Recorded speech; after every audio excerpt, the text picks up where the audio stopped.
नहीं है। हिंदू समाज को तो दूर की बात, हमारे संगठन में एकता नहीं है। मैंने एक बात कही थी भी हम अपने एक पदयात्रा निकालेंगे अकोला अपना प्रदेश कार्यालय से विधानसभा जयपुर तक पदयात्रा निकालेंगे। हमारी मुख्यमंत्री के सामने 3 मांगे होंगी, हम आवेदन देंगे। हमको कोई धमाल नहीं करनी है, हमको कोई तोड़फोड़ नहीं करनी है, हमको एक यात्रा निकालनी है और सीधी शांति यात्रा निकालेंगे। हमको वहाँ पे उनको आवेदन देना है। हमारी 3 मांगे, गो हत्या बंद होनी चाहिए, गो तस्करी करने वाले को फांसी की सजा का प्रावधान होना चाहिए और आसान धारा लागू किया जाए जिससे हिंदू की जमीन मुसलमान ना खरीद सके। हिंदू की जमीन सिर्फ हिंदू ही खरीदेगा। और इन 3 मांगों के लिए हम एक यात्रा निकालेंगे। अभी इन्होंने ही कहा कि जिसके पास जो है तो वो दो, लेकिन इस बात के ऊपर हमारे संगठन में से इस बात के लिए विरोध उठा, भाई ये चीज नहीं होनी चाहिए। हमको वहाँ कौन पहचानता है? हमारे घर में बैठे रहेंगे तो हमको पहचानेंगे क्या? हम शुरुआत करेंगे, हम वहाँ जाएंगे तो हमको लोग पहचानेंगे, बाकी लोग नहीं पहचानेंगे। और दूसरी बात अभी इन्होंने कही कि सुरेश जी अकेले दौड़ रहे हैं। सुरेश जी अकेले इसलिए दौड़ रहे हैं, सुरेश जी जानते हैं कि मैं पलंग में सोया रहूंगा तब भी मेरे को मरना है, और मैं देश के लिए दौड़ूंगा तब भी मेरे को मरना है।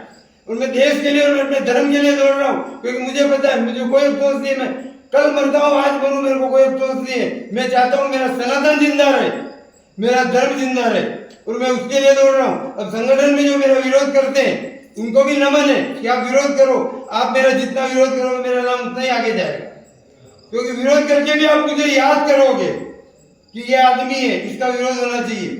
और अगर आप मेरा साथ दे रहे हो तो भी आप मेरा नाम लोगे, मेरा विरोध करोगे तो भी नाम लोगे। इसीलिए लोग बोलते हैं दोस्तों से तो दुश्मन अच्छे से जलकर भी नाम लेते हैं। इसलिए मैं अपने दुश्मनों को भी नमन करता हूँ। मैं चाहता हूँ मेरा विरोध करो, जितना विरोध करोगे मेरा उतना ही नाम होगा। इसलिए मेरे को इस बात से कोई तकलीफ नहीं है कि मेरा विरोध हो रहा है। मैं तो बोल रहा हूँ विरोध होना चाहिए। आज नरेंद्र मोदी का विरोध हो रहा है क्योंकि वो आदमी सच्चा है, इसलिए उसका विरोध हो रहा है। इसलिए आज पूरे देश के अंदर सभी पार्टियों को एक कर दिया, सब पार्टियां एक हो गई उसका विरोध करने के लिए, क्योंकि वो आदमी सच्चा है। अगर आज मेरा विरोध हो रहा है, क्यों हो रहा है? क्योंकि मैं सच्चा हूँ। आज ही मेरे को एक बात है, भिंडल में से किसी ने बोला कि सुरेश बुकना को बम लगा के उड़ा देंगे। मुझे इस बात के लिए गर्व हुआ कि मैं आज कुछ कर रहा हूँ कि मेरा नाम वहां तक पहुंचा कि लोग मेरे को बम लगा के उड़ाने की बात कर रहे हैं।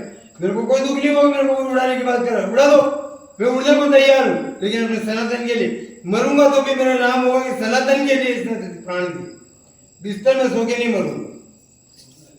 और जो मेरा साथ लेना चाहते हैं आए मेरे साथ, भले मेरा कितना भी विरोध करो, मैं पदयात्रा निकालूंगा। ठीक है, मैं 26 अक्टूबर को निकालने वाला था, विरोध हुआ, बात अटक गई, मैंने कहा कोई बात नहीं, आगे निकलूंगा, तारीख आगे बढ़ेगी लेकिन निकालूंगा इस यात्रा को। जो साथ लेना चाहते हैं आओ मेरे साथ, नहीं देना चाहते हैं घर में बैठो आराम से। लेकिन अगर आप सोचते हो घर में बैठ के आप सुरक्षित हो तो बिल्कुल गलत सोच रहे हो। कोई सुरक्षित नहीं है घर में बैठ के। इसलिए जिसके पास जो है वो दो, जो साथ चल सकता है साथ चलो, जो साथ नहीं चलता है घर में बैठ के प्रार्थना करो कि भाई इनकी यात्रा सफल हो। ये क्यों बोलो कि भाई हम साथ नहीं देंगे, ये बोलो कि घर में बैठ के भाई यात्रा सफल हो, ये बोलना चाहिए। ये पॉजिटिव थिंकिंग होनी चाहिए। आपको करो तन मन धन जो चाहेगा सब मिलेगा, विरोधी की व्यवस्था तो बिठाओ नहीं। चीज वही चाहिए, साथ लेने वाले चाहिए, विरोध करने वाले पहले बड़े होते हैं। अरे पैसा धर कोई देवर साथ में आवाने बहुत साथ देंगे, ये बात तो पहले से बोल रहे हैं। व्यवस्था बिठाओ, हमने कभी बिल्कुल मैं उसी तैयारी में हूं। जैसा भी सभी जी बेसाब ने बोला कि सुरेश जी अकेले दौड़ रहे हैं, सभी जी बेसाब ने बोला सुरेश जी अकेले दौड़ रहे हैं। तुम पद दे रहे हो, आप उसको बोलो हर जगह जाके कम से कम कहां से एक बंदा तो कम से कम मेरी बात सुन लो। जैसे भी सभी जी ने बोला सुरेश जी अकेले दौड़ रहे हैं, सुरेश जी अकेले क्यों दौड़ रहे हैं? सुरेश जी का घर का मानना नहीं बिगड़ रहा, सुरेश जी अकेले इसलिए दौड़ रहे हैं क्योंकि सुरेश जी को सनातन से प्रेम है। और जिनको अपने सर पे टोपी लगवानी है, जिनको बुर्का पहनना है, वो लोग मत जाओ मेरे साथ, मेरे को कोई फर्क नहीं पड़ रहा है। लेकिन मैं दौड़ूंगा क्योंकि मुझे सनातन से प्रेम है। मैं छाती ठोक के कहता हूँ मुझे सनातन से प्रेम है। जो छाती ठोक के नहीं